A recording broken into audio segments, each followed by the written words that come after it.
কর্মফলের দেবতা শনিদেব, আর এই শনিদেবের বক্র দৃষ্টি পড়লেই জীবন নাকি ছাড়খাড় হয়ে যাবে। শনিদেব বর পেয়েছিলেন শিবের থেকে।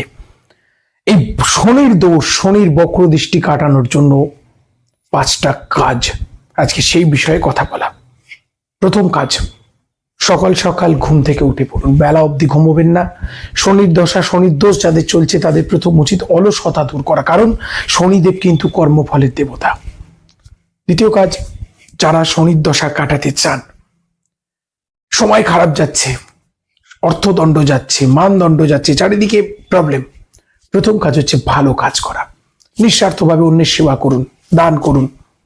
বলবেন আমার টাকা পয়সা নিয়ে, আচ্ছা এক গ্লাস জল, এক বোতল জল একটা তৃষ্ণার্ত মানুষকে দিন। মোট কথা কোনো না কোনো কাজ নিঃস্বার্থভাবে ভালো কাজ করুন, শনিদেব আপনার প্রতি সন্তুষ্ট হবেন, শনির দশা কেটে যাবে। এরপরের হচ্ছে পয়েন্ট, যে শনির দোষ কাটানোর জন্য যেটা সবচেয়ে মানুষ ভুল করে, থাকবো না কো বদ্ধ করে এটা করতে হবে, এই যে অন্ধকারে বসে থাকা, কিচ্ছু ভালো লাগছে না, মন খারাপ করে থাকা, প্রথম এর বিরুদ্ধে বেরিয়ে পড়ুন, বাইরে উন্মুক্ত, মর্নিং ওয়াক করুন, ইভিনিং ওয়াক করুন, প্রকৃতির সান্নিধ্যে বেশি করে যান। তৃতীয় হচ্ছে পুজো পাঠ করা। পুজো পাঠ করলে আমাদের মনের পজিটিভ ভাইব্রেশন বাড়ে। পুজো পাঠ করা, মন্দির মঠে যাওয়া, উপাসনার স্থানে যাওয়া, এগুলোর দরকার।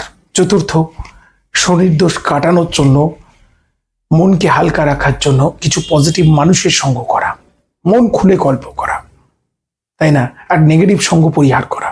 পঞ্চম, শনির দোষ অবশ্যই আপনার কেটে যাবে।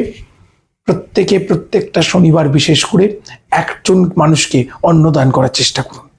এগুলো করলে মোটামুটি আশা করা যায় কাটবে। পরবর্তী পর্বে বিস্তারিত আলোচনা হবে। সঙ্গে থাকুন, স্বস্তি বার্তার সঙ্গে থাকুন।